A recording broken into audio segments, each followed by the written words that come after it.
Welcome to Raj news special debate. మీ సిల్వేరి శ్రీశైలం. రాజుకుంటున్నటువంటి నీటి రగడ, రాజీ లేదంటున్నటువంటి యువకులు, భారతీయ జనతా పార్టీ అధికారంలో లేని రాష్ట్రాలలో అసెంబ్లీలు ఏకగ్రీవ తీర్మానం, నీటి రద్దు కోసం పెరుగుతున్నటువంటి నిరసన కార్యక్రమాలు. మరోపక్క యూపీఎస్ చైర్మన్ సోనీ రాజీనామాతో ఒక్కసారిగా కేంద్ర ప్రభుత్వం డిఫెన్స్లో పడింది. పార్లమెంటు సమావేశాల ముందు యూపీఎస్సీ చైర్మన్ రాజీనామా అనేటటువంటిది వివాదాస్పదంగా మారింది.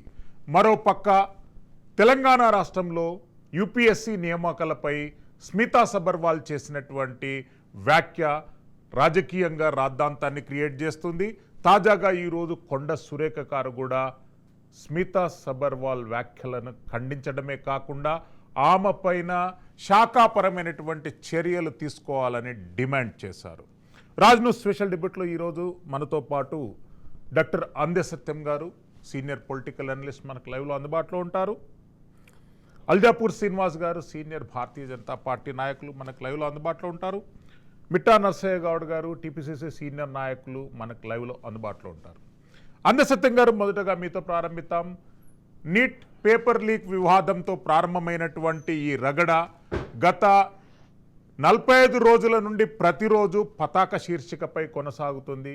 సుప్రీంకోర్టు తాజాగా నీట్ పరీక్ష రద్దు అవసరం లేదు అని వ్యాఖ్యానించినటువంటి మరుసటి రోజు నుండి వివిధ రాష్ట్రాలలో నిరసన కార్యక్రమాలు కొనసాగుతున్నాయి. బీజేపీయేతర రాష్ట్రాలలో స్వయంగా అసెంబ్లీలలో తీర్మానం కూడా చేసినటువంటి అంశాన్ని మనం గ్రహిస్తున్నాం. అందె సత్యం గారు ఎట్లా స్పందిస్తారు? విద్య అనేది ఉమ్మడి అంశం అండి. ఎస్, కేంద్ర రాష్ట్ర ఉమ్మడి అధికారాల్లో ఉంది.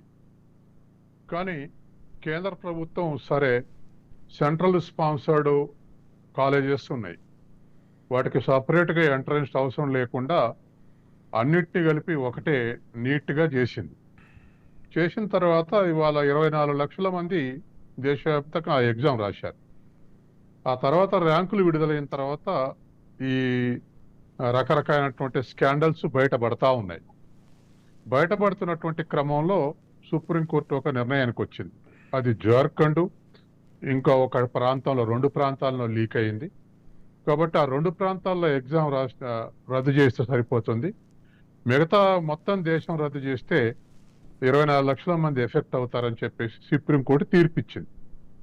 ఇచ్చిన తర్వాత ఇవాళ ఇంకా లేటెస్ట్గా మరి అక్కడ పేపర్ బయటికి లీక్ చేసినటువంటి అవినాష్ అనేటువంటి అతని దరిదాపు 16 ఫోన్లు చెరువులో నుంచి సిగ్నల్స్ ఆధారంగా స్వాధీనం చేసుకున్నారు.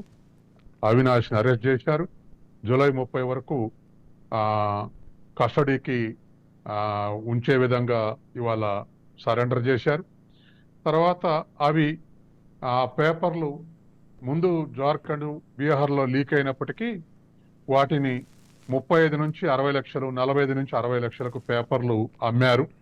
అట్లా బయటోళ్ళు లోపటోళ్ళు కూడా 150 మంది దానికి అట్లా కొనుక్కొని ఉన్నారు అని చెప్పేసి ప్రాథమికంగా మనకు నిర్ధారణ అవుతా ఉంది. అదే సందర్భంలో ఆ యూపీఎస్సీ చైర్మన్ కూడా రాజీనామా చేశాడు. ఈలోపు రాజీనామా చేసి ఆయన పర్సనల్ కాజెస్, ఆయన 6 ఇయర్స్ టర్మ్ ఉన్నప్పటికీ 5 ఇయర్స్ ఇంకా ఉన్నప్పటికీ కూడా రిజైన్ చేశాడు గతంలోనే. అది నా వ్యక్తిగత కారణాలతో అని చెప్పేసి రిజైన్ చేశాడు.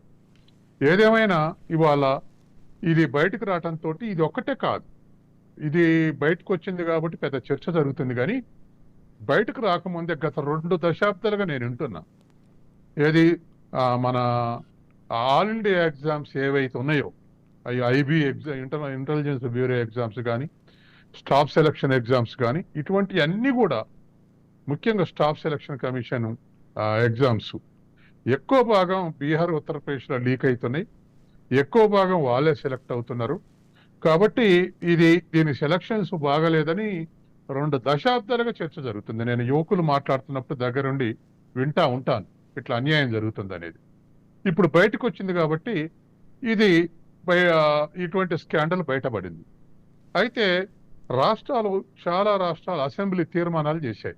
ఏమనంటే గతంలోగానే మనం ఎంసెట్ పెట్టుకున్నట్టుగానే ఏ రాష్ట్రానికి ఆ రాష్ట్రమే మేము ఎగ్జామ్ పెట్టుకుంటాం, ఇది రద్దు చేయండి అని గతంలో స్టూడెంట్స్ పోరాడారు. ఇప్పుడు సుప్రీంకోర్టు తీర్పు వచ్చినాక రాష్ట్ర అసెంబ్లీలు తీర్మానం చేస్తున్నాయి. ఎక్కడికి అక్కడే రాష్ట్రాలు నిర్వహించుకునే అవకాశం ఇవ్వమనండి. రాష్ట్రాలు ప్రతిపక్షాలు అధికార పక్షం అసెంబ్లీలోనే ఆలోచించబాకండి. ఎందుకు ఆ తీర్మానాలు చేస్తున్నాయంటే, ఇప్పుడు ఏ రాష్ట్రానికి ఆ రాష్ట్రాల్లో మెడికల్ కాలేజీలు ఉన్నాయి. మెడికల్ కాలేజు ఉదాహరణకు తెలంగాణలో ఒక 20-25 మెడికల్ కాలేజీలు ఉన్నాయి అనుకోండి. ఈ 25 మెడికల్ కాలేజీల్లో ఎంట్రన్స్ పెడితే తెలంగాణ విద్యార్థులు చదివే అవకాశం ఉంటుంది. ఇవాళ ఆల్ ఇండియా నీట్ ఎగ్జామ్ రాస్తే ఇతర రాష్ట్ర విద్యార్థులకు ర్యాంకులు వస్తే తెలంగాణ కాలేజీల్లో కూడా వాళ్ళే చదువుతారు. ఇట్లా ఎవరికి వాళ్ళే లోకల్గా ఉండేటువంటి విద్యార్థులకు నష్టం జరుగుతుంది. తర్వాత మెడికల్ ఎడ్యుకేషన్ రాష్ట్ర పరిధిలో ఉంటుంది. తర్వాత వైద్య విధాన పరిషత్ రాష్ట్ర పరిధిలో ఉంటుంది. కాబట్టి హాస్పిటల్స్ రాష్ట్ర పరిధిలో ఉంటాయి. తర్వాత వైద్యం చెప్పేవాళ్ళు రాష్ట్ర పరిధిలో ఉంటాయి. మెడికల్ కాలేజ్ రాష్ట్ర పరిధిలో ఉంటాయి. సిలబస్ రాష్ట్ర పరిధిలో ఉంటుంది. కానీ చేరటానికి మాత్రం నీట్ పెట్టి నేషనల్ ఎగ్జామ్ అని పెట్టేసి రాష్ట్రాలకు ఉన్నటువంటి కొద్దిగా ఆపర్చునిటీస్ కూడా లాగేసుకుంటున్నారు. కాబట్టి ఇది నీటును రద్దు చేసి మళ్ళీ ఏ రాష్ట్రానికి ఆ రాష్ట్రాన్ని ఎగ్జామ్ పెట్టుకుని మన ఎంసెట్ లాగా పెట్టుకునే అవకాశం ఇవ్వాలని తీర్మానాలు చేస్తున్నాయి. ఇది వాస్తవం. ఎందుకంటే వ్యవసాయ రంగం కానీ విద్యారంగం కానీ ఉమ్మడి జాబితాలు ఉన్నాయి. ఉమ్మడి జాబితాలు ఉన్నప్పటికీ కూడా కేంద్రమే నిర్ణయాలు చేస్తే మరి ఈ వివిధ రాష్ట్రాలు వివిధ వైవిధ్యం ఉన్నటువంటి రాష్ట్రాలు ఉన్నాయి. వివిధ భాషలు ఉన్నటువంటి రాష్ట్రాలు ఉన్నాయి. వివిధ సాంస్కృతికమైనటువంటి రాష్ట్రాలు ఉన్నాయి. అందుకని ఏ రాష్ట్రానికి ఆ రాష్ట్ర సిలబస్ ప్రిస్క్రైబ్ చేసుకుంటుంది. వాళ్ళే ఈ గత 40-50 ఏళ్ళకు స్వాతంత్రం వచ్చిన తర్వాత మెడికల్ ఎడ్యుకేషన్ జరుపుతా ఉన్నారు.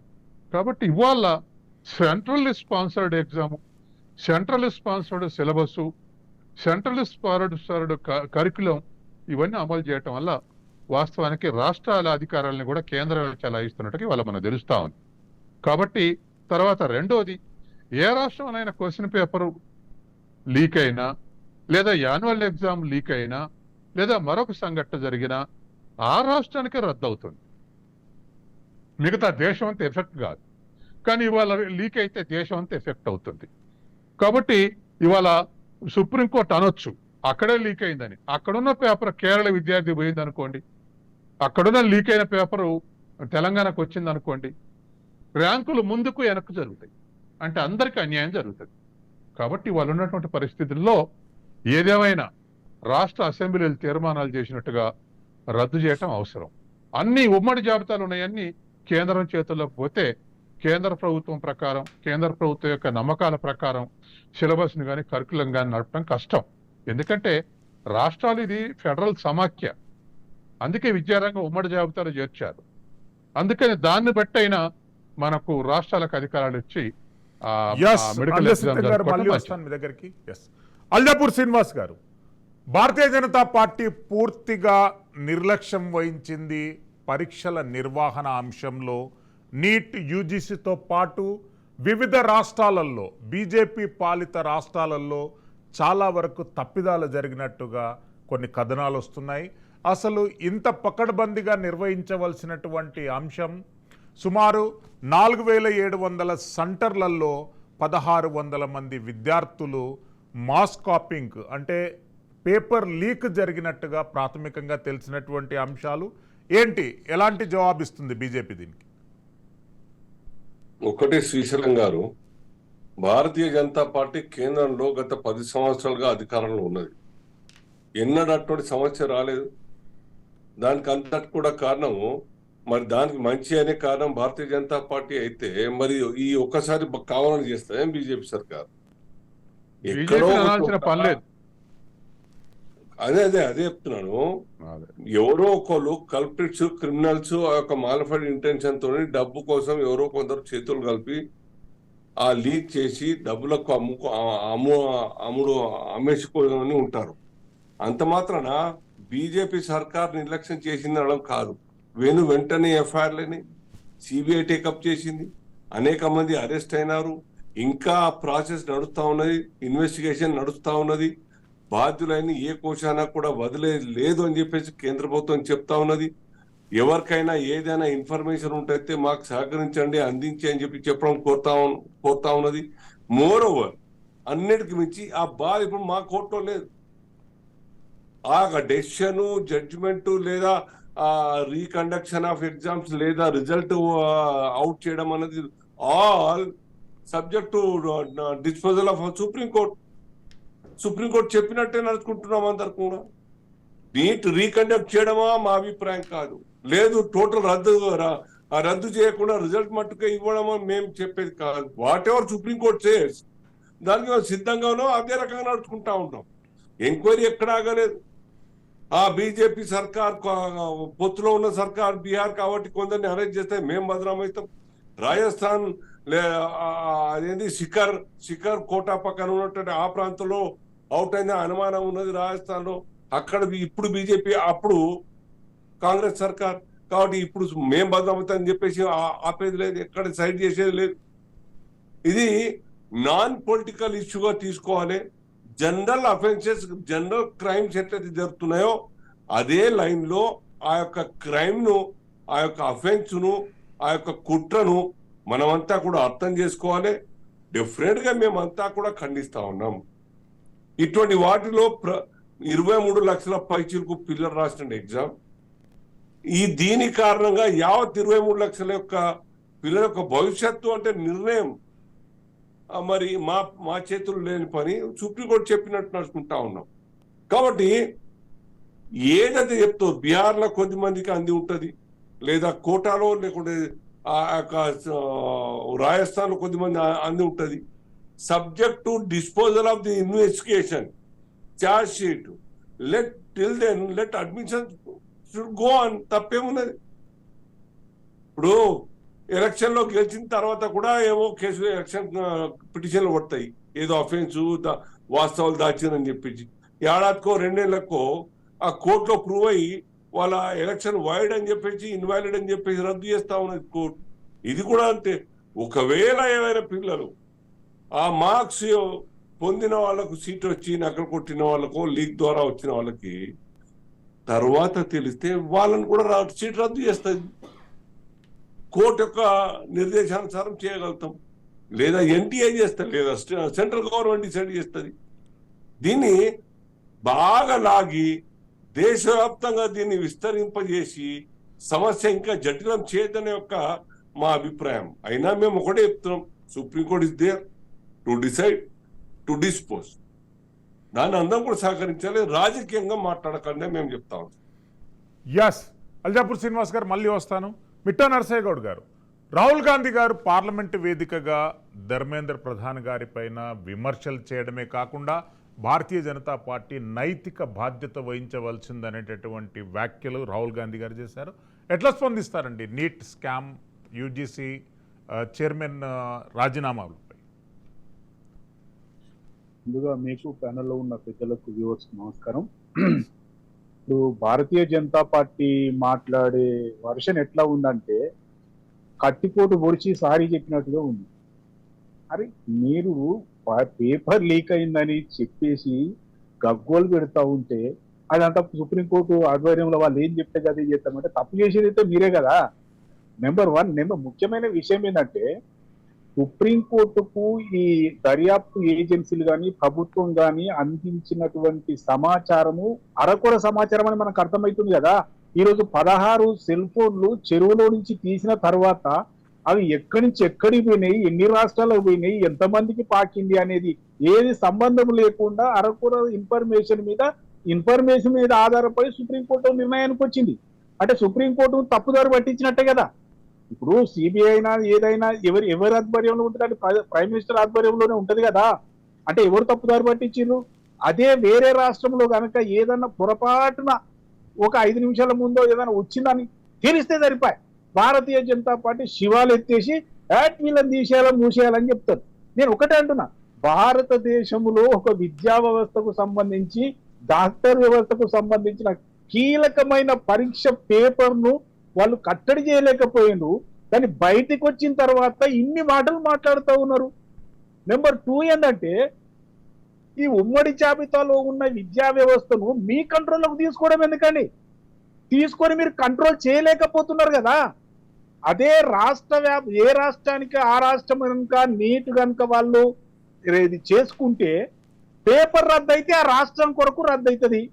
ఇవాళ మీరు ఖచ్చితంగా 150 మంది పేపర్ లీక్ అయిందని చెప్పి మీరు చెప్పిర్రు, కానీ ఇప్పుడు సెల్ ఫోన్లు వచ్చినాయి, 1600 మంది అంటున్నారు, ఇంకా ఎక్కువ అంటున్నారు. మరి ఇదంతా అంటే నిర్ణయాన్ని ఎప్పటికప్పుడు రివైజ్ చేసుకుంటూ పోతారా? మిత్రుడు ఏం చెప్తుండంటే, ఒకవేళ ఈ అడ్మిషన్స్ అయిపోయిన తర్వాత ఎవరికన్నా పేపర్ అందిందని తెలిస్తే వాడిని కాల్ చేస్తామంటే ఇది ఎక్కడ అన్యాయం అండి? అంటే అంటే మొత్తము చేసుకుంటా ఇదే పనిలో ఉంటారా మీరు? అంటే నేను అనేది ఏంటంటే, దేశములో కేంద్ర ప్రభుత్వం మీద విశ్వాసం పోయింది ఈ పరీక్షతో, ఈ లీక్ తోటి. ఆ ఏజెన్సీ మీద వీళ్ళకు ఉన్నటువంటి నమ్మకం పోయింది. ఇలా పిల్లలు బయటికి వచ్చి ఎందుకు నీటి రద్దు చేయమంటును, లేకపోతే అన్ని రాష్ట్రాలకు సంబంధించిన ప్రతిపక్ష రాష్ట్రాలకు సంబంధించినటువంటి శాసనసభలలో ఎందుకు తీర్మానం చేస్తా ఉన్నారు? కనీసం వీటిని కూడా మీరు పరిగణలోకి తీసుకోకుండా మాదే గుత్తాధిపత్యం, మేమే చేస్తాం, మేము సుప్రీంకోర్టును తప్పుదారి పట్టిస్తాం, సరి అయిన సమాచారం ఇవ్వకుండా, లేకపోతే ఆయన రిజైన్ చేసింది కాబట్టి ఆయన పోయింది. ఇంకొక విషయం అండి, కొత్తగా ఇది కేత్కర్ అని, పూజా కేత్కర్ అని ఆమె సర్టిఫికెట్ వేరేది పెట్టేసి లేకుంటేనే ఆమె ఐఏఎస్ సెలెక్ట్ అయిందని చెప్తున్నారు. అసలు ఏం చేస్తున్నారు మీరు? అసలు ఎవరికైనా నమ్మకం అంటే కేంద్ర ప్రభుత్వం నిర్వహించే ఎగ్జాముల మీద ప్రజలకు ఏమైనా నమ్మకం ఉంటుందా? విద్యార్థి లోకానికి ఏమైనా నమ్మకం ఉంటుందా? ఒకదాని వెనుక ఒకటి జరుగుతూ ఉంది కదా. ఎవరు నైతిక బాధ్యత వహించాలి? అంటే ప్రతిపక్ష రాష్ట్రాలలో ఉన్న సీఎంలా, లేకపోతే ప్రతిపక్ష నాయకుడు బాధ్యత వహించాలా? ఖచ్చితంగా ఈ దేశానికి సంబంధించిన గ్యారెంటీ ఇస్తున్నటువంటి ప్రధానమంత్రి, ఏ మోడీకా గ్యారెంటీ హై అని చెప్పుకొని తిరిగే ప్రధానమంత్రి ఖచ్చితంగా నైతిక బాధ్యత తీసుకొని రాజీనామా చేయాలని నేను డిమాండ్ చేస్తా ఉన్నా. లేకపోతే ఏంటండి, మీరు ఇచ్చిన గ్యారెంటీలు ఒక్క గ్యారెంటీ కూడా ఉండదు, ఒక్క గ్యారెంటీకి వారెంట్ ఉండదు, ఏ గ్యారెంటీ మీరు నెరవేర్చరు, ఏ పరీక్షను సరిగా నిర్వహించరు. కానీ ఎక్కడ దొరికితే అక్కడ మాత్రమే ఈ 150 మందికి మాత్రమే వచ్చింది కాబట్టి బీహార్లో రద్దు చేస్తాం, లేకపోతే ఆ 150 మందిని రద్దు చేసి మళ్ళీ రిజల్ట్ ఇస్తాం. ఇప్పటికీ కూడా ఆన్లైన్లో ఆ రిజల్ట్ ఇచ్చిండ్రా, ఆ రిజల్ట్ ఇయ్యలేదా, నిజమెంత అబద్ధం ఎంత, ఏది కూడా ఒక క్లారిటీ లేదు. ఇచ్చిందని ఒకటి చెప్తారు, ఇయ్యలేదని ఒకటి చెప్తారు. సుప్రీంకోర్టులో మేము ఇయ్యలేదని చెప్తారు, దాంట్లోనేమో తిరుగుతూ ఉంది ఇంటర్నెట్, ఇది మన సోషల్ మీడియాలో ఈ రిజల్ట్ ఇచ్చినట్టు. నేను ఒక్కటే డిమాండ్ చేయదలుచుకున్నా, దీనికి ఎవరిని బాధ్యులను చేస్తారు? ధర్మేంద్ర ప్రధాన్ని చేస్తారా, లేకపోతే ఆయన ఆల్రెడీ రిజైన్ చేసిపోయాడు కదా ఆయన చేస్తారా? వీళ్ళందరి మీద పెద్ద తలకాయ ఉన్నాడు కదా ప్రధానమంత్రి గారు. మీరెందుకు మాట్లాడరండి? మీరెందుకు బాధ్యత తీసుకోరు అంటేనా? మీరు బాధ్యత తీసుకొని మీరెందుకు రిజైన్ చేయరని అడుగుతున్నా. చేయాలి కదా, అదేమన్నా చిన్న చిత్ కదా అండి? దేశ భవిష్యత్తును, దేశంలోని ర్యాంకులను కింద మీద చేసేటువంటి పరీక్ష అది. లేదు అనంటే నైతిక బాధ్యత తీసుకొని రాజీనామా చేయలేని పరిస్థితులలో కనీసం ఏ రాష్ట్రానికి ఆ రాష్ట్రానికి మీరు నిర్వహించుకోండి అని ఒక ప్రకటన చేయొచ్చు కదా. అది కూడా లేదు. మరి ఏది చేయకుండా న్యాయ వ్యవస్థ మీద నెట్టేసి మరి అన్ని న్యాయ వ్యవస్థ చేస్తే మీరేం చేస్తారు? అంటే మీరు దులిపేసుకోవడానికి న్యాయ వ్యవస్థ మీద పెడతారా?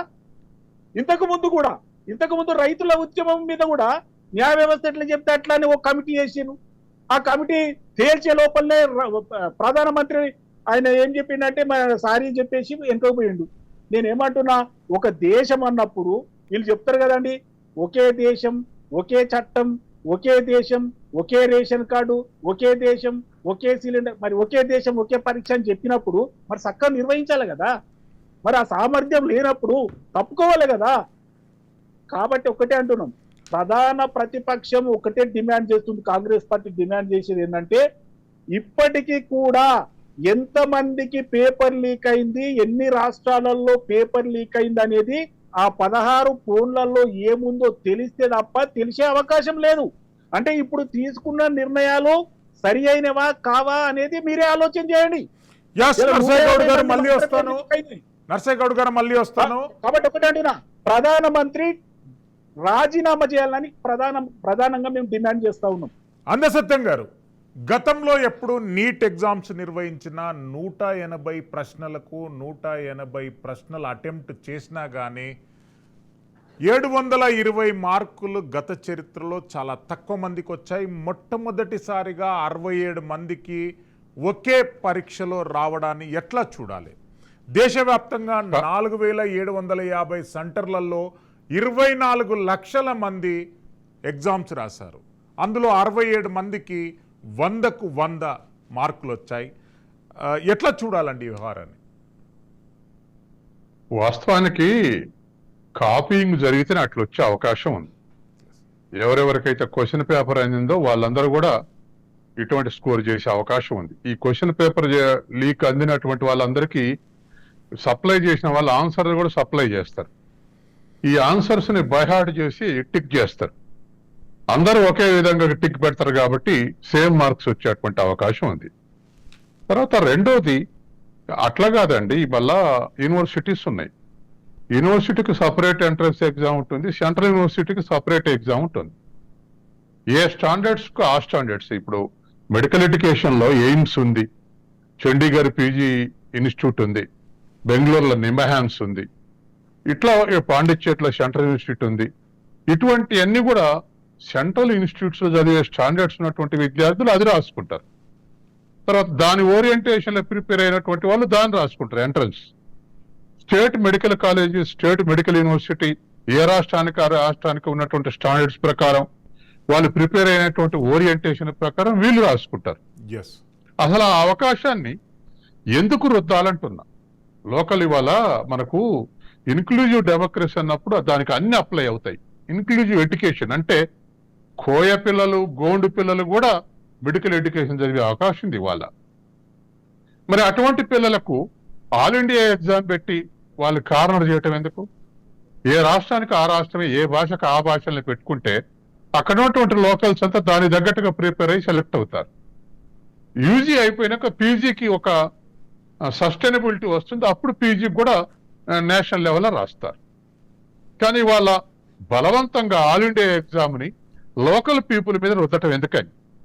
ఇది ప్రధానమైనటువంటి ప్రశ్న. తర్వాత మనం ఇప్పుడు ఏ ఆలోచన చేసినా ఈ దేశంలో భిన్న సంస్కృతులు ఉన్నటువంటి ప్రజల్ని మనం ఒక దగ్గరకు ఒక ఆలోచనలోకి తీసుకోవాలి.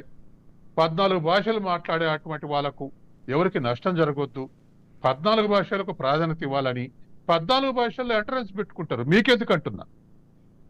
అది అది అది అడ్డగించాల్సినటువంటి అవసరం ఏముంది? తర్వాత రెండోది, ఇవాళ ఇండిజినస్ పీపుల్ అంతా అంటే గ్రామాల్లో ఉన్నటువంటి వాళ్ళు, అడవుల్లో ఉన్నటువంటి వాళ్ళు, కొండ కోణాల్లో ఉన్నటువంటి వాళ్ళు, లేదా వెనకబడిన కుటుంబాల్లో ఉన్నటువంటి వాళ్ళు, పేద కుటుంబాల్లో ఉన్నటువంటి వాళ్ళందరూ కూడా they are exposing with local languages. స్థానిక భాషలో చదువుతారు, స్థానిక భాషల్లో ప్రిపేర్ అవుతారు. వాళ్ళందరినీ ఆల్ ఇండియా ఎగ్జామ్ లో పడేసి వాళ్ళందరూ నిరాకరించడమే అవుతుంది. వాళ్ళని నిరాకరించినట్టే. కాబట్టి ఇవాళ నేషనల్ స్టాండర్డ్ లో వాళ్ళని ఇరికిచ్చి వాళ్ళెవరు మెడిసిన్ చదవకుండా ఉంది. కాబట్టి ఏ రాష్ట్రానికి ఆ రాష్ట్రం ఎగ్జామ్ జరిగితే, ఏ రాష్ట్రానికి ఆ రాష్ట్రం సంబంధించినటువంటి భాషలో రాస్తే ఏ రాష్ట్రానికి ఆ రాష్ట్రం అనుకున్నటువంటి ప్రజలకు న్యాయం జరుగుద్ది. తర్వాత మెడికల్ కాలేజెస్ కు ఫండింగ్ అంతా స్టేట్ గవర్నమెంటే, మెడికల్ కాలేజ్ అపాయింట్మెంట్స్ అన్ని స్టేట్ గవర్నమెంటే, మెడికల్ కాలేజ్ సిలబస్ అంతా ప్రిస్క్రిప్షన్ స్టేట్ గవర్నమెంట్సే, మెడికల్ కాలేజెస్ ని మానిటరింగ్ చేసేది స్టేట్ యూనివర్సిటీ. ఎందుకు ఈ సెంట్రల్ గవర్నమెంట్కి ఇటువంటి తెప్పలు? మేమే నిర్వహిస్తాం అనేటువంటిది. అందుకని ఈ వెస్టెడ్ ఇప్పుడు పాలిటిక్స్ వదిలేయండి. అధికారంలో ఇప్పుడు బీజేపీ ఉండొచ్చు, రేపు కాంగ్రెస్ రావచ్చు, రేపు మరో పార్టీ రావచ్చు. కానీ system must be work in scientific lines. శాస్త్రీయమైనటువంటి మార్గంలో నడవకపోతే ఇవన్నీ నష్టాలు జరుగుతాయి. రేపు కాంగ్రెస్ ఉండి కూడా ఇటే అయితే బీజేపీ వెళ్ళి విమర్శిస్తారు, కాంగ్రెస్ వాళ్ళు సమర్థించుకుంటారు. ఇంకో పార్టీ ఉంటే ఈ 2 పార్టీలు విమర్శిస్తారు. అది కాదు, పరిష్కారం దొరకాలి మనకు. తర్వాత పైగా ఇది ఉమ్మడి అంశం, కేంద్ర రాష్ట్ర ప్రభుత్వాలు ఉన్నట్టు అంశం. కేంద్రమే నిర్ణయించి కేంద్రమే జరుపుతాం, రికమెండ్ చేస్తాం, మీరు చేర్చుకోవాలి అంటాం కరెక్ట్ కాదు. ఏ రాష్ట్రానికి ఆ రాష్ట్రానికి కొన్ని అధికారాలు ఉన్నాయి. ఇవాళ చూసాంగా సుప్రీంకోర్టు తీర్పు, ఖనిజాల మీద ట్యాక్స్ వసూలు చేసుకునే అవకాశం లేదని 10 ఏళ్ల నుంచి సెంట్రల్ గవర్నమెంట్ వసూలు చేసుకుంటుంది. ఇవాళ సుప్రీంకోర్టు తీర్పు ఇచ్చింది, ఏ రాష్ట్రానికి ఆ రాష్ట్రం వాళ్ళ మినరల్స్ మీద ట్యాక్స్ చేసే అవకాశం ఉంది, ఆ అధికారం ఉందని ఇచ్చింది. అంటే స్టేట్ గవర్నమెంట్ లో తెలంగాణలో ఉన్నటువంటి వనరుల మీద ట్యాక్స్ సెంట్రల్ గవర్నమెంట్ వసూలు చేసుకుంటుంది అంటే ఏమైనా అన్యాయం ఉందా? న్యాయం ఉందా? ఎందుకంటే రిసోర్సెస్ రావాల్సింది సెంట్రల్ గవర్నమెంట్లు రిసోర్సెస్ తోటి బాధపడుతున్నాయి, స్కేర్సిటీతో బాధపడుతున్నాయి. అది బీజేపీ స్టేట్ గవర్నమెంట్ బాధపడుతుంది, కాంగ్రెస్ స్టేట్ గవర్నమెంట్ బాధపడుతుంది. అందుకని ఇవాళ ఎట్లుందంటే వైఖరి, సెంట్రల్ గవర్నమెంట్ మేము అన్ని చేసి పెడతామని అన్నట్లుగా ఉంది. స్టేట్ గవర్నమెంట్కు శాసనసభ ఎందుకు, మంత్రివర్గం ఎందుకు, పాలనా వ్యయం ఎందుకు, ప్రత్యేకమైనటువంటి భాష ఎందుకు? ఇవాళ అనేక సార్లు మనం త్రిభుష సూత్రాన్ని వ్యతిరేకిస్తున్నాయి. సౌత్ ఇండియా 3 భాషలు ఏమిటి అనేది గ్లోబల్ గతంలో ఒకవేళ బిఫోర్ గ్లోబలైజేషన్ 3 భాషలు వ్యతిరేక ఉద్యమం జరిగింది. ఇప్పుడు గ్లోబలైజేషన్ ఇంకా హిందీ ప్లేస్ లో మొత్తం ఇంగ్లీష్ ఆక్రమించింది, ఇంకా లోకల్ స్టాండర్డ్సే లేవు. కాబట్టి మళ్ళీ హిందీని తీసుకొచ్చి వివిధ రాష్ట్రాల మీద రుద్దుతామని చెప్పేసి త్రిభుష సూత్రాన్ని నూతన విద్యా విధానంలో ప్రవేశపెట్టారు. అన్ని రాష్ట్రాలు వ్యతిరేకిస్తున్నాయి. ఇంకా 3వ భాష ఎందుకని? మాది ఉందిగా 3వ భాష. కాబట్టి ఇటువంటి అన్ని కూడా మనం సరి చేసుకోవాల్సినటువంటి అవసరం ఉంది. నమ్మకాల ఆధారంగా, పొలిటికల్ అప్రోచ్ ఆధారంగా చేస్తే ఎడ్యుకేషన్ పాడైద్ది. ఎవరో ఒక సైంటిస్ట్ అన్నాడు, ఒక దేశాన్ని నాశనం చేయాలంటే యుద్ధం చేయాల్సిన పని లేదు, దాడులు చేయాల్సిన పని లేదు, విద్యారంగాన్ని నాశనం చేస్తే చాలు అన్నాడు, డైల్యూట్ చేస్తే చాలు అన్నాడు. మళ్ళీ వస్తాను. అల్దాపూర్ శ్రీనివాస్ గారు, ఇప్పటి వరకు నీట్ పేపర్ లీక్ వ్యవహారం, నీట్ స్కామ్ లో అరెస్టులు అనేటటువంటివి 26 జరిగాయి. అత్యధికంగా గుజరాత్ నుండి, మొట్టమొదటి అరెస్టు కూడా గుజరాత్ నుండే జరిగింది. పరశురామ్ అండ్ తుషార్ భట్ అనేటటువంటి ఒక కోచింగ్ సెంటర్ నిర్వాహకులను మొట్టమొదటి అరెస్ట్ చేశారు. ఎట్లా చూడాలండి? అక్కడ మీరు అధికారంలో ఉన్నారు, నరేంద్ర మోడీ గారి ప్రాతినిధ్యం, అమిత్ షా గారి ప్రాతినిధ్యం, భారతీయ జనతా పార్టీ ఫౌండేషన్ కూడా గుజరాత్ నుండి ఎక్కువగా ఇప్పుడు ప్రస్తుతం కొనసాగుతుంది. ఎట్లా స్పందిస్తారు దీనిపైన? నేను బీజేపీ నాయకులకు సంబంధం ఉన్నైతే నేను అనలేదు, గుజరాత్ నుండి ఎక్కువ ప్రాతినిధ్యం ఉంది, దాని మీద ఎట్లా కౌంటర్ ఇస్తారు?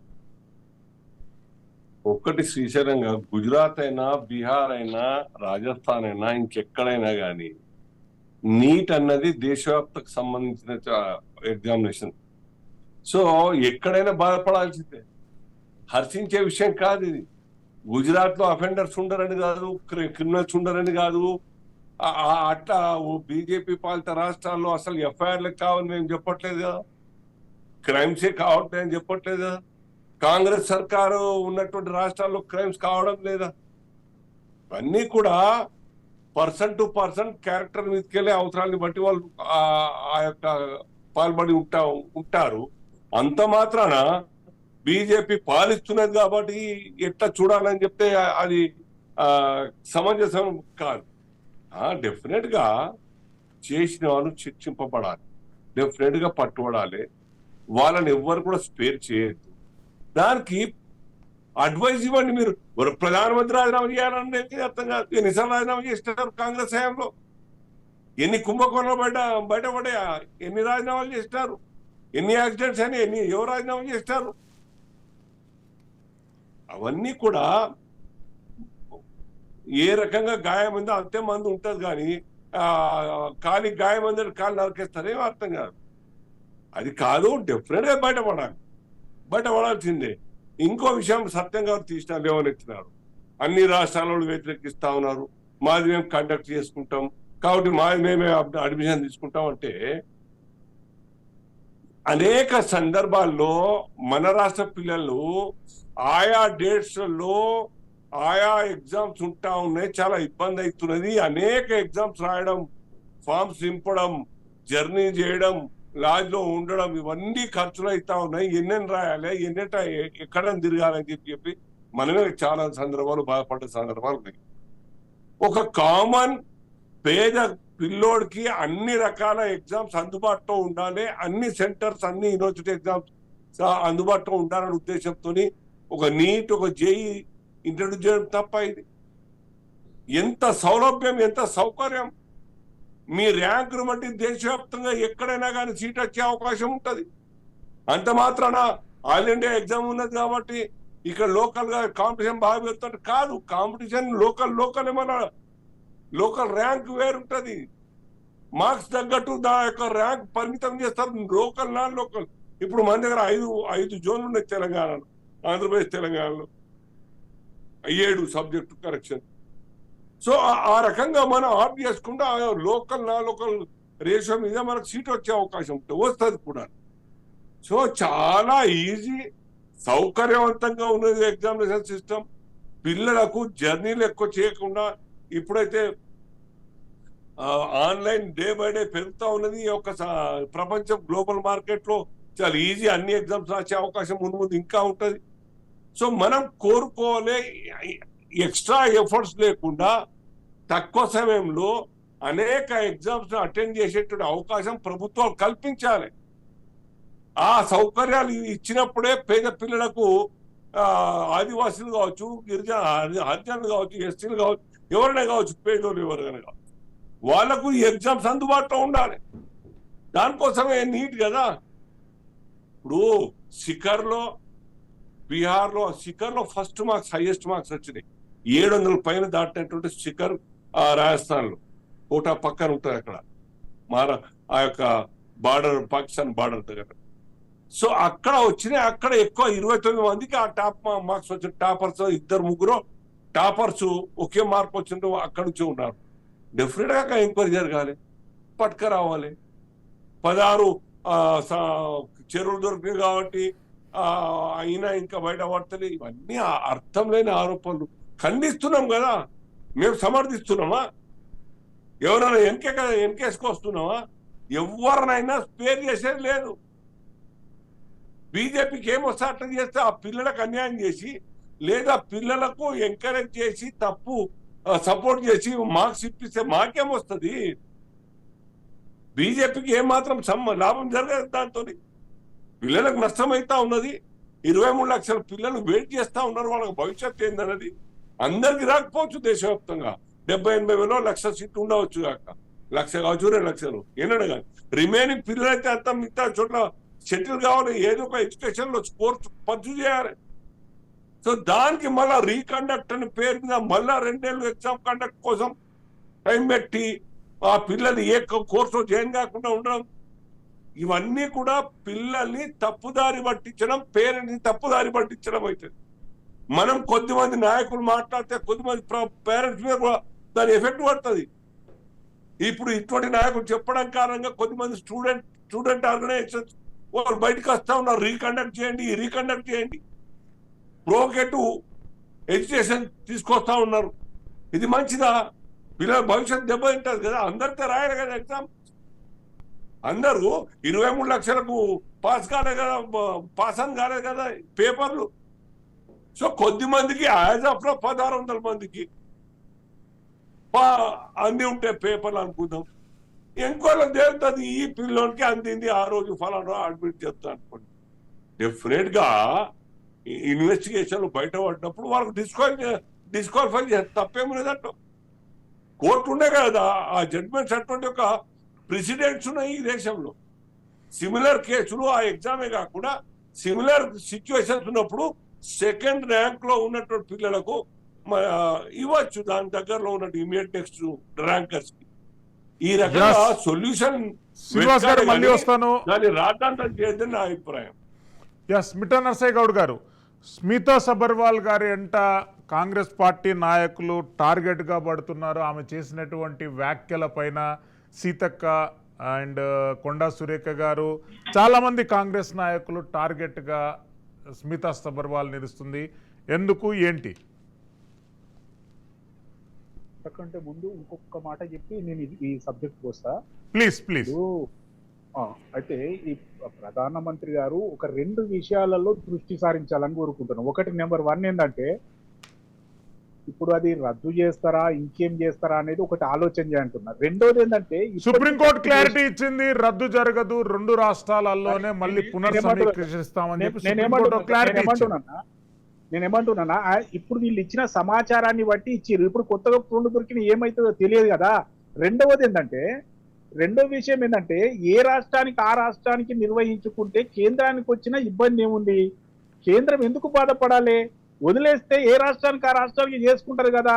కాబట్టి ఈ 2 విషయాలు ప్రధానమంత్రి గారు ఆలోచన చేయాలి. ఇక రెండో విషయం ఏంటంటే, స్మితా సబర్వాల్ మాట్లాడిన మాట మరి ఆమె వ్యక్తిగతమని కొట్టేయచ్చు, కానీ అలా మాట్లాడి ఉండకూడదు. ఆమె ఒక పొజిషన్ లో ఉన్నది కాబట్టి అట్లా కించపరుస్తూ అలా మాట్లాడి ఉండకూడదు ఆమె. కాబట్టి ఆమె టార్గెట్ అవుతా ఉంది. కేవలం కాంగ్రెస్ పార్టీకి మాత్రమే టార్గెట్ కాదు, సమాజంలో అందరికీ టార్గెట్ అవుతా ఉంది. అంగవైకల్యం ఉన్నంత మాత్రాన, ఇప్పుడు ఇంతకుముందు ఒక శాస్త్రవేత్త ఉంటుండే, ఎప్పుడు చైర్లో ఉండి ఆయన ప్రపంచాన్ని మొత్తం దానికి సంబంధించిన వివరాలు ఇస్తుండే. మరి అలాంటప్పుడు ఒక అంగవైకల్యం ఉన్నంత మాత్రాన వాళ్ళు పనికిరారు ఈ దేశాన్ని ఉద్ధరించడానికి, లేకపోతే ఓ పొజిషన్ తీసుకోవడానికంటే ఏ పార్టీ ఆలోచన ఉన్నదని అనుకోవాలి మనం? ఇప్పుడు వారికి మంచి పేరుంది, మరి ఆ పేరును తీసేస్తూ అంటే పోగొట్టుకుంటూ అనవసరమైన వివాదంలోకి వచ్చింది కదా. దీనివల్ల లాభం ఏమొచ్చిందామే? కాబట్టి సమాజంలో చాలా మంది అంగవైకల్యం అనవసరమైనటువంటి వివాదం అని మీరే అన్నారు, మరి దాన్ని వదిలేయచ్చు కదా, ఎందుకు? కాదు, ఇప్పుడు నేను వదిలేస్తామండి, మా పార్టీ వదిలేస్తుంది, కానీ ఇక్కడ సమాజంలో ఉన్న ఎవరికైతే తగిలిందో ఈ దెబ్బ, వాళ్ళ అభిప్రాయాలను వ్యక్తపరుస్తున్నారు కదా. వాళ్లకు సమాధానం చెప్పాల్సిన అవసరం ఉంది కదా. కాబట్టే మేము వాళ్ళ ఆస్పిరేషన్స్ కొరకు మేము వాళ్ళ ఆస్పిరేషన్ తీసుకొని మేము మాట్లాడుతూ ఉన్నాం. కాబట్టి ఆమె ఖచ్చితంగా వ్యక్తిగతంగా అందరికీ ఒక అపాలజీ కనుక ఇచ్చినట్లయితే ఈ సమస్య సద్దుమణుతుందని నేను అనుకుంటున్నా. లేదు అని అంటే ఇది కంటిన్యూ అయితేనే ఉంటుంది. ఇలా మినిస్టర్లు మాట్లాడారు, ఇంకో చీఫ్ మినిస్టర్లు మాట్లాడతారు, పక్క రాష్ట్రం వాళ్ళు కూడా మాట్లాడే అవకాశం ఉంటుంది. ఎందుకంటే ఆమె ఒక పెద్ద పొజిషన్ లో ఉంది కదా. కాబట్టి ఎవరి గురించి కూడా, ఎవరి టాలెంట్ ను మనం తక్కువగా అంచనా వేయకూడదు, ఎవరిని మనము తక్కువగా చూడకూడదు. అది క్యాస్ట్ పరంగా కానీ, ఫిజికల్ పరంగా కానీ, మెంటల్ పరంగా కానీ, ఎవరికి ఉండే ప్లస్ పాయింట్లు వాళ్ళకు ఉంటాయి. మీరెవరండి మాట్లాడడానికి? మీరెవరు తక్కువ చేసి చూపించడానికి? మీరు ఒక ఉన్నతమైన స్థానంలో ఉన్నంత మాత్రాన మిగతా వాళ్ళందరినీ తక్కువ చేసి చూపించాలన్న ఆలోచన కరెక్ట్ కాదు కదా అనే కాంగ్రెస్ పార్టీ భావిస్తూ ఉంది. కాబట్టే విమర్శలు చేస్తూ ఉన్నాం. నేను ఒకటే అంటున్నా, ఇప్పటికైనా స్మితా సబర్వాల్ గారు మీడియా ముందుకొచ్చి ఇది పొరపాటున నేను చేసిన అని ఒక మాట మాట్లాడితే దీనికి ఒక పులి స్టాప్ పడుతుంది. లేదు అంటే దీనికి పులి స్టాప్ ఇప్పటింతలో పడే అవకాశమే లేదు. స్మితా సబర్వాల్ క్షమాపణ చెప్పనంత వరకు ఖచ్చితంగా సమాజంలో అన్ని పార్టీలకు సంబంధించి, అన్ని వర్గాలకు సంబంధించిన మేధావులు కానీ, కర్షకులు, కార్మికులు అందరూ కూడా వ్యతిరేకిస్తారు, విమర్శిస్తారు. ఒకవేళ అది భరించదలుచుకుంటే ఆమె ఇష్టం, లేదు అని అంటే ఏదో పొరపాటున అది జారిపోయింది నా నోట్లో నుంచి, నేను ఏదో ట్విట్టర్లో పెట్టినా అని కనుక ఒక క్షమాపణ వేడుకుంటే అక్కడికి క్లోజ్ అవుతుంది. కాబట్టి ఇప్పటికైనా వీరొకరే కాదు, ఇంకెవరైనా వారిని సమర్థించే నేతలు కానీ, లేకపోతే ప్రజలు కానీ, మేధావులు కానీ ఎవరైనా ఉన్నా వారు కూడా సర్దుకుంటారు. ఎందుకంటే ఇది మంచిది కాదు. సమాజంలో చాలా మంది ఉన్నారు కదా, వాళ్లకు మనము కొన్ని ఫెసిలిటీస్ ఇచ్చి వాళ్ళను పైకి అంటే అభివృద్ధి చేయదలుచుకున్నాం. వాళ్ళను మెంటల్ గా వాళ్ళకు చేయదలుచుకోలే కదా, వాళ్ళని తక్కువ చేసి చూపించదలుచుకోలే కదా. కాబట్టి నేను ఒకటే అంటున్నా, స్మితా సబర్వాల్ అలాంటి పొజిషన్ లో ఉన్న పెద్దలు ఇలాంటి మాటలు మాట్లాడడం సమాజానికి మంచిది కాదు. సమాజంలో చీలిక వస్తుంది, సమాజంలో ఒక అన్రెస్ట్ వస్తుంది. ఇవన్నీ గమనించి ఖచ్చితంగా స్మితా సబర్వాల్ అన్కండిషనల్ అపాలజీ చెప్తేనే ఈ సమస్యకు ఒక పులి స్టాప్ పడుతుందని. అందసత్యం గారు, డాక్టర్ అందసత్యం గారు, టీపీసీసీ పేపర్ లీకేజ్ అనేటటువంటిది బీఆర్ఎస్ పార్టీకి శాపంగా మారింది. నీట్ పేపర్ లీకేజ్ కూడా బీజేపీకి శాపంగా మారబోతుందా అనేటటువంటి ప్రశ్న పార్టీ ఇన్సైడ్ అవుట్ సైడ్ ఇప్పుడు వేధిస్తుంది. వచ్చే సంవత్సరం 6 రాష్ట్రాలలో జరగబోయేటటువంటి ఎన్నికలలో ప్రతిష్టాత్మకంగా భారతీయ జనతా పార్టీ ఎదుర్కోవాల్సినటువంటి అవసరం ఉంది. గతం కంటే, అంటే గత 10 సంవత్సరాల కంటే ప్రతిపక్షం ఇప్పుడు స్ట్రాంగ్గా ఉన్నటువంటి పరిస్థితులలో ఎలాంటి సమీకరణాలు ఉండబోతాయి? ఇప్పుడు పేపర్ లీకేజ్ అనేది అధికారంలో ఉన్నటువంటి పార్టీ ఏ పార్టీనైనా డిఫేమ్ చేస్తుంది. బీఆర్ఎస్ అయినా, కాంగ్రెస్ అయినా, బీజేపీ అయినా. ఎందుకంటే మిగతా అన్రెస్ట్ కన్నా రైతాంగాల అన్రెస్ట్ వచ్చినా, వ్యవసాయ కూలీల అన్రెస్ట్ వచ్చినా దాని ఇంపాక్ట్ అంటేనే అవుపడదు. కానీ students organised force Guntur urban సెంటర్లలో ఉంటారు. కాబట్టి తీవ్రమైనటువంటి వ్యతిరేకత, వాళ్ళు చేసే ప్రచారం, వాళ్ళకు ఉన్నటువంటి కన్విన్సింగ్ కెపాసిటీ, వీటన్నిటితోటి బాగా అన్పాపులర్ అయ్యేటువంటి అవకాశం ఉంది. ఏ గవర్నమెంట్ అయినా, ఏ పార్టీ అయినా అన్పాపులర్ అయింది. కాబట్టి ఫెయిల్యూర్ ఆఫ్ ఎగ్జామ్స్ కానీ, కండక్ట్ ఆఫ్ ఎగ్జామ్స్ కానీ, ఫెయిల్యూర్ ఆఫ్ ఈ లీకేజెస్ కానీ, ఇవన్నీ కూడా ఖచ్చితంగా గవర్నమెంట్ డిఫేమ్ చేస్తాయి. తెలంగాణ గవర్నమెంట్ కూడా బీఆర్ఎస్ ఇదొక కారణం. ఆ అరడజన కారణాల్లో ఇదొక కారణం. ఏది పేపర్ లీకేజీలు కావటం, రిక్రూట్మెంట్ లేకపోవటం, ఇటువంటివన్నీ కూడా బాగా బీఆర్ఎస్ దెబ్బతిన్నది. తర్వాత ఒక్క పాయింట్, ఇంపార్టెంట్ పాయింట్, రాజకీయేతర పాయింటే. శ్రీనివాస్ గారు పేదలందరికీ ఎగ్జామ్ రాసే అవకాశం ఉంది, ఆల్ ఇండియా ఎగ్జామ్ పెడితే అంటున్నాడు. అంటే పులిని మేకని ఒకే ఫోన్లో పెట్టి కొట్లాడుకోండి, మీ ఇద్దరికి ఒక సమాన అవకాశాలు ఇస్తాం అన్నట్టుంది ఆల్ ఇండియా ఎగ్జామ్. ఇప్పుడు విద్యా సౌకర్యాలు లేక, తర్వాత స్కూల్స్ లేక బాగా వెనకబడినటువంటి ఒరిస్సా పిల్లల్ని, బీహార్ పిల్లల్ని, ఉత్తరప్రదేశ్ పిల్లల్ని తీసుకొచ్చి తెలంగాణ, హైదరాబాద్ పిల్లలు, బెంగళూరు పిల్లలు, తర్వాత తమిళనాడు పిల్లలతోటి కాంపీట్ చేయమంటే అన్యాయం. ఈ ఆల్ ఇండియా ఎగ్జామ్ వల్ల అటువంటి కంప్యూట్ చేయాల్సి వస్తుంది. అంటే పులి మేకని పెట్టుకొని మీకు ఇద్దరికి సమాన అవకాశాలు ఉన్నాయి, కొట్టుకోండి అన్నట్టుగా ఉంది. కాబట్టి ఏ రాష్ట్రానికి ఆ రాష్ట్రం ఎగ్జామ్ పెట్టుకుంటే ఎవరి స్టాండర్డ్స్ లో వాళ్ళే ఎగ్జామ్ ఉండేటువంటి అవకాశం ఉంది. అది ఒకటి గౌరవిస్తే మంచిది, ఏ ప్రభుత్వమైనా, కేంద్ర ప్రభుత్వం. తర్వాత రెండవది, మన అగర్వాల్ చేసిన కామెంట్స్ కరెక్ట్ కాదు. ఎందుకు కాదంటే, భారతదేశ పార్లమెంట్ చరిత్రలో చాలా మంది పార్లమెంట్ సభ్యులు బెంచ్ ఎలెక్కిన వాళ్ళు ఉన్నారు, మైకులు ఎరగొట్టిన వాళ్ళు ఉన్నారు. కానీ జైపాల్ రెడ్డికి ఉత్తమ పార్లమెంటేరియన్ అవార్డు ఇచ్చింది. ఎన్నడైనా జైపాల్ రెడ్డి బెంచ్ ఎక్కిండా, మైకులు ఎరగొట్టిండా? అంగవైకల్యమే ఉంది కదా. మరి ఆ ప్రతిభ ఎక్కడి నుంచి వచ్చింది? ప్రతిభకు ఇటువంటి వాటికి సంబంధం లేదు, ఫిజికల్ ఫిట్నెస్ కు సంబంధం లేదు. ఐఏఎస్ ఆఫీసర్ మగవాడే చేయగలడు అనుకున్నా ఒకప్పుడు. ఐపీఎస్ అయితే అచ్చం మగవాళ్ళే కావాలనుకున్నారు. ఇవాళ ఏమిటి స్థితి? దరిదాపు 25-75 చేరుకుంది, 50 కూడా చేరుకోవచ్చు ఇవాళ ఉన్నటువంటి లేడీ ఐపీఎస్ ఆఫీసర్లు. కాబట్టి ఫిజికల్ గా కావాల్సినటువంటి డీటెయిల్లో కూడా సోవియట్ యూనియన్ అయితే ట్రామ్స్ 50% గర్ల్సే ట్రామ్స్ తోలుతారు. కాబట్టి వాళ్ళ ఐఏఎస్ కు ఈ అంగవైకల్యానికి అసలు సంబంధమే లేదు. కాబట్టి అది స్మితా అగర్వాల్ అనేది అహంకారపూరితమైనటువంటి వ్యాఖ్య. అది ఇంతకుముందు మన మిత్రుడు నరసయ్య గారు అంటే, హాప్కిన్స్ ఏం చెప్పాడు? అంగవైకల్యం ఉన్నటువంటి సైంటిస్టు ఆయన. ప్రపంచంలో ఏం జరుగుతుందో, రేపేం జరగబోద్దో సైంటిఫిక్ గా అనేక విషయాలు చెప్పినాయి, నిజమైనవి. కాబట్టి ఇటువంటి అన్ని మనం చర్చిస్తే అబ్సల్యూట్ గా స్మితాది కరెక్ట్ కాదనేది మనకు తెలిసిపోతుంది.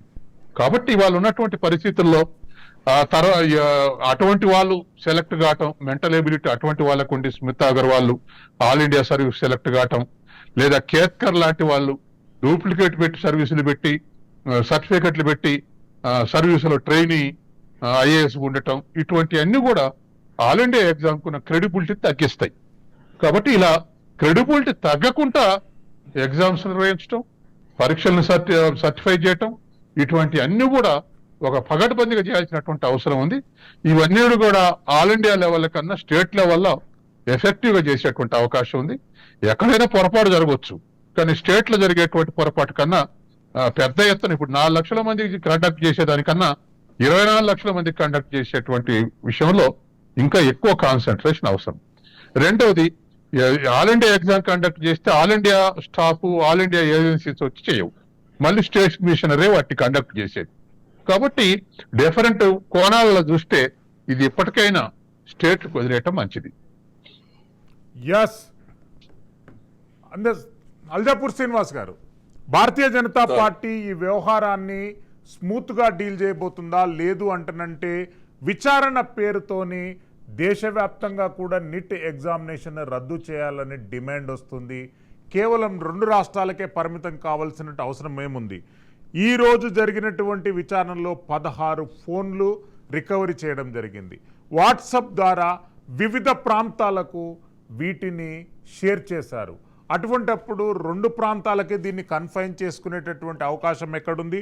మొదటగా 67 మంది అన్నటువంటి అంశం సిబిఐ వెల్లడించినటువంటి కౌంటర్లోనే 1563 మంది మాస్ కాపింగ్కు పాల్పడినట్టు స్పష్టంగా తెలిపారు. మరి జాతీయ వ్యాప్తంగా దీన్ని రీ ఎగ్జామినేషన్ కండక్ట్ చేస్తే ఉన్నటువంటి ఇబ్బందులు ఏంటి?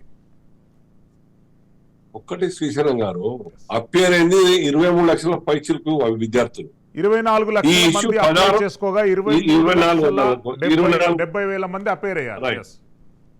రైట్, 25 లక్షలు ఇంకా అప్రాక్సిమేట్. ఎస్, ఈ యొక్క సంఖ్య 1600 నుంచి ఇంకో 1600 కావచ్చు, ఇంకో 2000, 3000, 4000 కావచ్చు, 5000 కావచ్చు టోటల్. లక్షల మంది విద్యార్థుల యొక్క భవిష్యత్తు కావచ్చు, వారి యొక్క నిర్ణయం పైన ప్రభావం పడేటువంటి ఫ్యూచర్ నిర్ణయం పైన ప్రభావం పడే విధంగా మనము ప్రొవోకేట్ చేసి ఆ పిల్లల్ని కావచ్చు, సమాజాన్ని కావచ్చు, ఆ దేశాన్ని కావచ్చు డిస్టర్బ్ చేయడం ఇది కరెక్టా? ఆయా పక్షాలు ఆలోచించాలి. గోరుతోని పోయేదానికి గొడ్డలతో నరికేటువంటి పరిస్థితి ఎందుకు రాణించుకోవాలి? అంటే పెండింగ్ ఎంక్వైరీ, లాజిక్ ఆలోచించండి. డిస్పోజ్ ఏం కాదు, ఫైనల్ ఏం కాదు. Admissions let go on admissions. Pending ఎంక్వైరీలో ఇంకా తీరితే 1600 కాదు 10,000 మందికి కూడా వచ్చి ఉంటాయి అనుకుందాం. వాళ్లకు 6 సంవత్సరాలు ఇంకా 4 సంవత్సరాలు అటువంటి ఎగ్జామ్ రాసే అవకాశం ఇవ్వకుండా డిబార్ చేయొచ్చు. దానికి పరిష్కారం ఆలోచించాలి. ప్రపోజల్స్ మీరు కూడా ఇవ్వండి. ఆన్లైన్ లో ఆలోచిస్తుంది, పార్టీ ఆలోచిస్తుంది, ప్రభుత్వం ఆలోచిస్తుంది, లేదంటే కోర్టుకి పంపండి, సుప్రీంకోర్టు డిసైడ్ చేస్తుంది.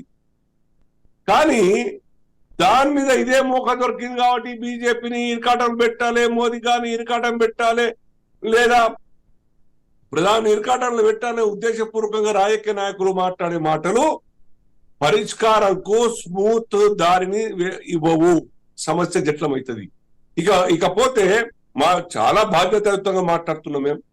ఈ సమస్య జరగాల్సింది కాదు, దురదృష్టం. ఇక ముందు జరగకుండా చూసే బాధ్యత మన అందరిది. సివిలియన్స్ కూడా అటువంటి సివిలియన్స్ కదా చేయబట్టి ఇటువంటి అఫెన్సెస్ అయితే ఉన్నాయి. ప్రభుత్వ ఉద్యోగులు కావచ్చు, నీటి ఉద్యోగులు కావచ్చు, ఇంకెవరైనా కావచ్చు. సో ఇది అందరం ఆలోచించాలి. రెండవది స్మితా సబర్వాల గురించి నేను కూడా మా పార్టీ తరఫున కూడా నేను తీవ్రంగా ఖండిస్తా ఉన్నాను. ఇది దక్షత, సామర్థ్యం అన్నది అంగవైకల్యంతో ముడిపడి పెట్టడానికి కరెక్ట్ కాదు. సో ఈ యొక్క దీక్షితని అమెరికాలో చదివి పెద్ద ఫేమస్ ప్లాస్టిక్ సర్జన్ అయినటువంటి యొక్క దీక్షిత్, డాక్టర్ దీక్షిత్, ఆయన యొక్క యాక్సిడెంట్ లో శరత్ కుమార్ దీక్షిత్ ఆయన యొక్క యాక్సిడెంట్ లో మొత్తం పారలైజ్ అయిపోయింది. లేవలేని పరిస్థితి, వీల్ చైర్ కి పరిమితమైన ఆయన 2,66,000 యొక్క సర్జరీలు చేస్తున్నారు. ప్రతి సంవత్సరం ఇక్కడికి వస్తూ ఉంటే మునమున చనిపోయినారు 2011లో. ఆయనకు నోబెల్ టీమ్ లో ఆ పేరు రికమెండ్ కాబడ్డది. అంత ఫేమస్, అంత ఉన్నప్పటికి కూడా లేవలేని స్థితిలో ఉన్నప్పటికి కూడాను ఈ సర్జరీలు వారు చేయడం జరిగింది. దేశం మొత్తంలో మంచి పేరు, ప్రపంచవ్యాప్తంగా పేరు వచ్చింది. అలాగే నాకు తెలిసినటువంటి మా కాలేజీలో పర్సనాలిటీ డెవలప్మెంట్ కోసం ఈ యొక్క మోటివేషనల్ స్పీకర్ ఉన్నారు సార్. జన్మత 2 కళ్ళు లేవు ఆయనకు. ఆయన పేరేంటి తెలుసా సార్? షాకీర్, ముస్లిం షాకీర్. ఎంత ఎక్సలెంట్ ప్రజెంటేషన్ అంటే అనేక డిగ్రీలు ఉన్నాయి, పీజీలు ఉన్నాయి, పిహెచ్డీలు ఉన్నాయి ఆయనకు. నాకు ఇప్పటికి నెంబర్ ఉన్నది, మాట్లాడుతూ ఉంటాను అప్పుడప్పుడు. మా కాలేజ్కి 2 సార్లు తీసుకొచ్చిన.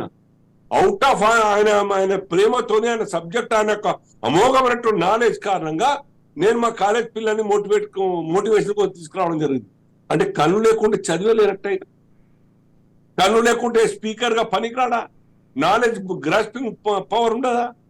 ఇలా వారు దేవుడు బాగా మంచి ఆరోగ్యం ఇచ్చినారు, చాలా మంచి ఆకర్షణీయంగా ఉన్నారు, చాలా సంతోషం. వారు అంత మాత్రాన ఇతరులను కించపరిచే అధికారం వారికి ఎక్కడండి? అది మంచిది కాదుగా. కులాలతోనో, అంగవైకల్యంతోనో, లేకుండా ఫేస్ అందంతోనో, లేకుండా అంద వికారంతోనో ఎవరిని కూడా కించపరిచే అధికారం ఎవరికి లేదు. క్యాస్ట్, క్రీడ్, సెక్స్ పేరు ఎవరిని కూడా కించపరిచే అధికారం లేదు.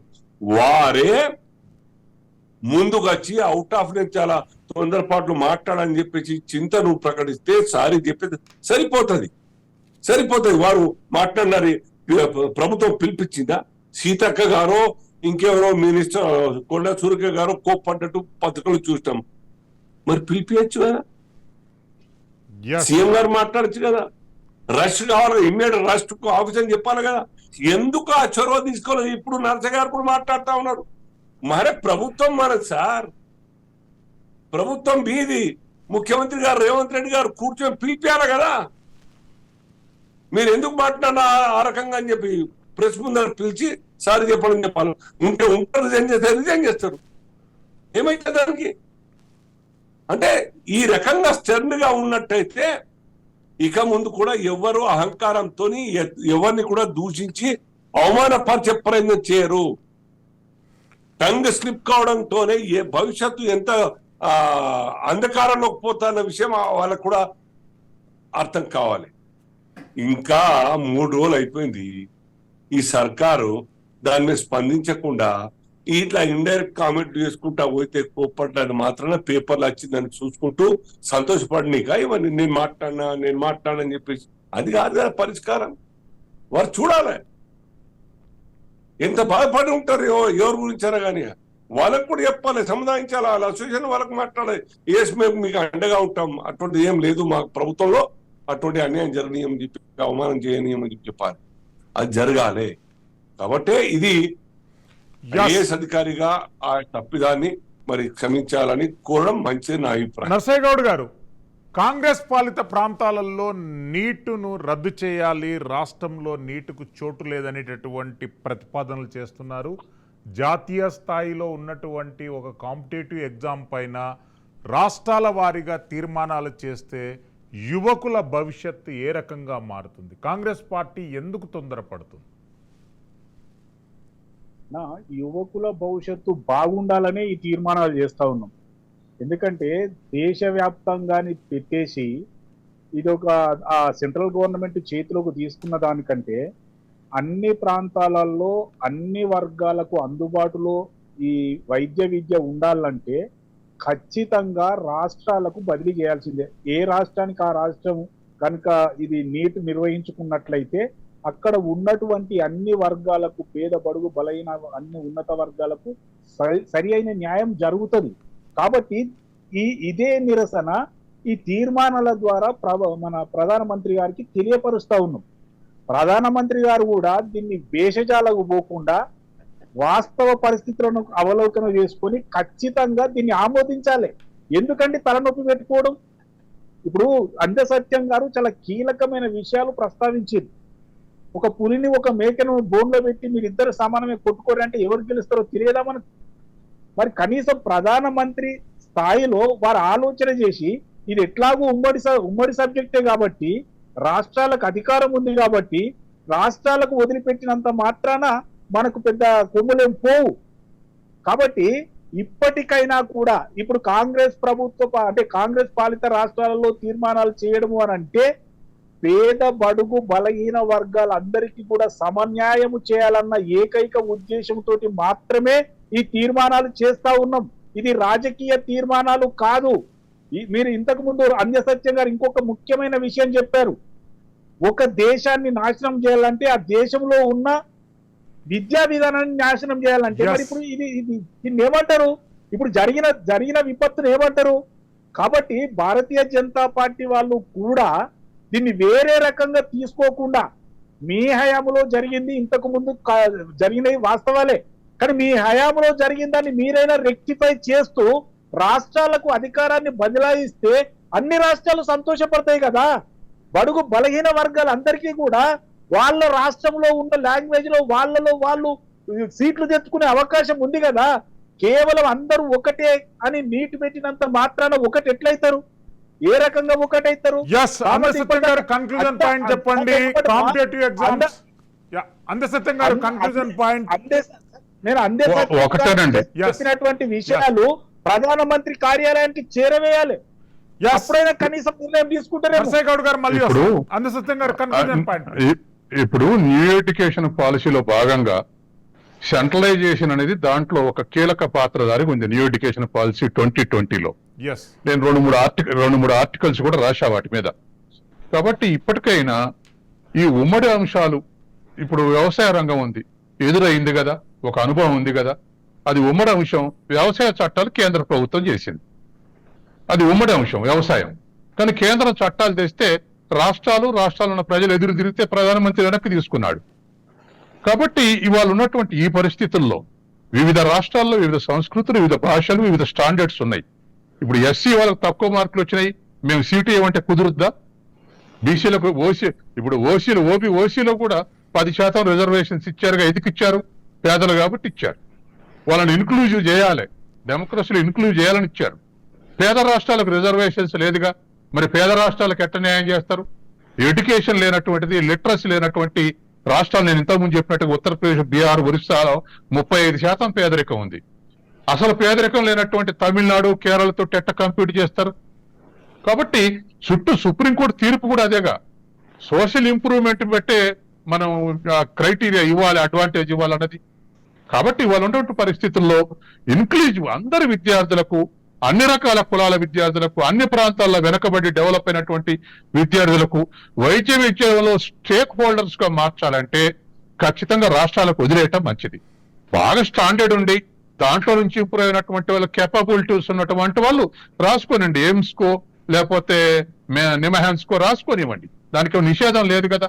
బలవంతంగా దాంట్లోకి లాగి వాళ్ళు నర్వస్ చేసి వెనక్కు పంపటం ఎందుకు? కాబట్టి అందరికి అవకాశాలు వస్తాయి. ఇప్పటికైనా ఫెడరల్ స్ఫూర్తితోటి బీజేపీ వెనక్కు తీసుకోవటం మంచిది. ఇది ఈ సంవత్సరం ఎట్లవుతో చూద్దాం. డాక్టర్ అందసత్యం గారు, అల్జాపూర్ శ్రీనివాస్ గారికి, అదేవిధంగా నరసయ్య గౌడ్ గారికి ధన్యవాదాలు తెలియజేస్తున్నాము. కోట్లాది మంది యువకులకు ఆశాదీపంగా మారవలసినటువంటి నీట్ పరీక్ష విధానం అనేటటువంటిది వివాదాస్పదంగా మారుతుంది.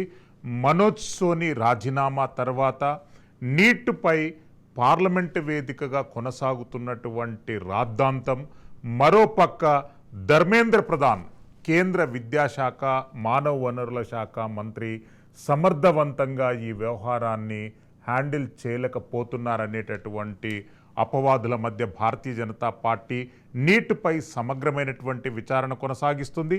ఇప్పటి వరకు 26 మంది అరెస్టు గావించబడినారు. భవిష్యత్తులో ఇంకెన్ని అరెస్టులు జరుగుతాయి? 2 రాష్ట్రాలకే పరిమితమవుతుందా, లేదు అంటనంటే దేశవ్యాప్తంగా కూడా నీట్ లీకేజీల వ్యవహార పరప్పర కొనసాగిందా అనేటటువంటి అంశంపై సమగ్ర విచారణ కొనసాగుతుంది. రాజ్ న్యూస్ స్పెషల్ డిబేట్లో పాల్గొన్న వక్తలందరికీ ధన్యవాదాలు తెలియజేస్తున్నాము. Keep watching Raj news.